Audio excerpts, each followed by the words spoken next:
Syria में रूस के दो अहम सैन्य अड्डे हैं। इनमें पहला खमेनिम एयरबेस, वहीं दूसरा टाटस सैन्य अड्डा है। टाटस सैन्य अड्डा भूमध्य सागर के तट पर है, जबकि खमेनिम एयरबेस लताकिया के बंदरगाह के पास में है।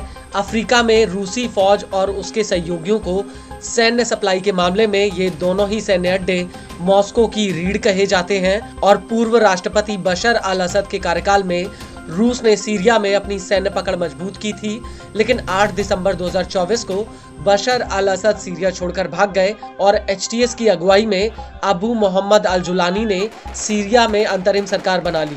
जुलानी के आने के बाद से सीरिया में रूस के सैन्य अड्डों पर एक बहुत बड़ा खतरा मंडरा रहा था, क्योंकि सीरिया में जो कुछ हुआ उसके पीछे इजराइल और अमेरिका का हाथ था और अमेरिका रूस को सीरिया से पूरी तरह से खदेड़ना चाहता है। और इसी कड़ी में इजरायली एयरफोर्स ने पूरे सीरिया में 300 से ज्यादा हवाई हमले करके सीरिया के कई सैन्य अड्डों को तबाह कर दिया।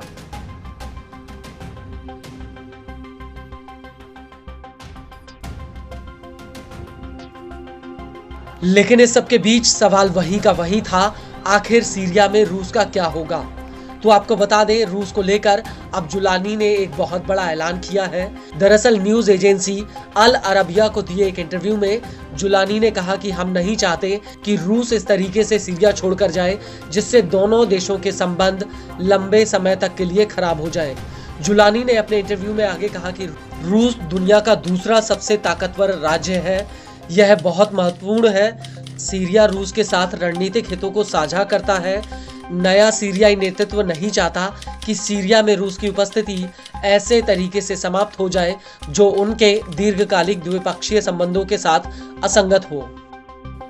वहीं दूसरी तरफ एचटीएस के इस बयान पर रूस के विदेश मंत्री सर्गेई लावरोव ने न्यूज एजेंसी स्पुतनिक से कहा कि सीरिया की अंतरिम सरकार ने सीरिया में रूसी सेना की मौजूदगी को लेकर समझौते में पुनः विचार करने को लेकर मॉस्को को कोई जानकारी नहीं दी है। इसमें कोई शक नहीं कि सत्ता और राज्य के मामलों में जमीनी स्तर के बदलाव से सीरिया में रूसी सेना की मौजूदगी में कुछ समायोजन हो रहा है। यह सिर्फ हमारे सैन्य ठिकानों को बनाए रखने या गढ़ को बचाए रखने के लिए नहीं है, लेकिन यह उनकी शर्तों, मरम्मत और प्रावधान और स्थानीय पक्ष के साथ बातचीत भी है। यह मुद्दा नई सरकार के साथ बातचीत का विषय है। आपको बता दें कि टाटस सैन्य अड्डे से रूसी फौज सीधे भूमध्य सागर तक पहुंचती है। वो इस सैन्य अड्डे के जरिए इलाके में नौसैनिक अभ्यास और अपने युद्धपोतों को भूमध्य सागर में तैनात करती है। इसके अलावा इस सैन्य अड्डे पर रूस की परमाणु पनडुब्बी भी तैनात है। बड़ी बात यह है कि रूस के ये दोनों ही सैन्य अड्डे भूमध्य सागर के किनारे हैं और इन दोनों सैन्य अड्डों के हाथ से निकलने की वजह से रूसी फौज लीबिया और उप सहारा अफ्रीकी इलाके में सैन्य रसद सप्लाई नहीं कर पाएगी। इसके अलावा सीरिया से निकलने की वजह से मिडिल ईस्ट में रूस की मौजूदगी भी काफी सीमित हो जाएगी।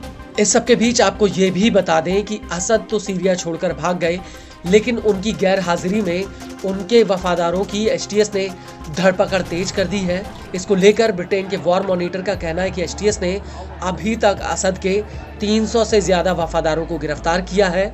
इनकी गिरफ्तारी दमिश्क और आसपास के प्रांत जैसे होम्स, टाटस, लताकिया और देर एज़ोर में हुई है। न्यूज एजेंसी के मुताबिक अरेस्ट किए गए ज्यादातर लोग असद के खबरी, सरकारी लड़ाके और पूर्व सैनिक हैं। इसके अलावा इसमें पिछली सेना के निचले दर्जे के कई सैनिक भी हैं जो असद के इशारे पर काम करते थे।